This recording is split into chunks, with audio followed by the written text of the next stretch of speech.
William Carey గురించి ఎప్పుడైనా విన్నారా మీరు? William Carey, you know who is William Carey? మీరు ఈరోజు బైబిల్ చదువుతున్నారంటే because of William Carey in your own language. మీ మాతృభాషలో బైబిల్ చదువుతున్నారంటే విలియం కేరీ వల్ల. విలియం కేరీ 40 భాషలు ఎలా నేర్చుకున్నాడు భారతదేశంలో?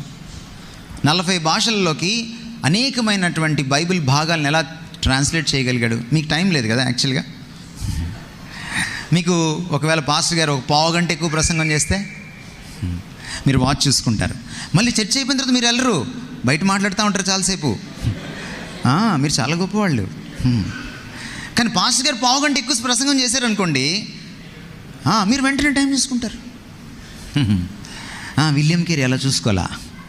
William Carey early in the morning లేవగానే ఆయన గ్రీక్లో, హీబ్రూలో బైబిల్ చదువుతాడు, టీ తాగుతాడు. టీ తాగుతూ బైబిల్లో ఒక పోర్షన్ ట్రాన్స్లేషన్ చేస్తాడు. ట్రాన్స్లేషన్ చేసిన తర్వాత మళ్ళీ స్నానంకి వెళ్ళొచ్చి బ్రేక్ఫాస్ట్ చేసేటప్పుడు మళ్ళీ ఒక మున్షి వచ్చి ఇంకొక బైబిల్లో ట్రాన్స్లేషన్ అంటే ఇంకొక లాంగ్వేజ్లో ఆయనకి చెప్తూ ఉంటే ప్రూఫ్ రీడింగు దాన్ని కరెక్ట్ చేస్తూ ఉంటాడు.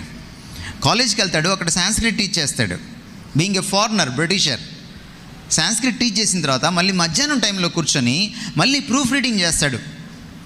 కొన్ని అనువాదాలని ప్రెస్కి వెళ్ళి వచ్చిన దాన్ని మళ్ళీ కరెక్ట్ చేసి దాన్ని ప్రూఫ్ రీడింగ్ అంటాం. ప్రూఫ్ రీడింగ్ చేస్తాడు. మళ్ళీ ఇంటికి వస్తాడు సాయంత్రం, టీ తాగుతూ మున్షి చెప్తుంటే ఇంకో భాష నేర్చుకుంటూ ఉంటాడు. ఇలా నేర్చుకుంటూ ఒక చర్చ్ నడుపుతాడు. 7 గంటలకి 8 గంటలకు కూర్చొని, లేకపోతే 6:30కి కూర్చొని బైబిల్ ముందేసుకొని, ఒకవేళ అది సాటర్డే అయితే next day Sunday service prepare అవుతాడు మెసేజ్ ఇవ్వడానికి. రాత్రి 11:30కి పడుకుంటాడు, ఖాళీగా ఉండడు. థ్యాంక్ గాడ్ ఆ రోజుల్లో ఆయనకు వాట్సాప్ లేదు, థ్యాంక్ గాడ్ ఆ రోజుల్లో ఆయనకి ఫేస్బుక్ లేదు, ఇంటర్నెట్ లేదు. What is your time grabber? What is your time stealer? Do you have quality in life? How long have you been a Christian? Did you produce anything?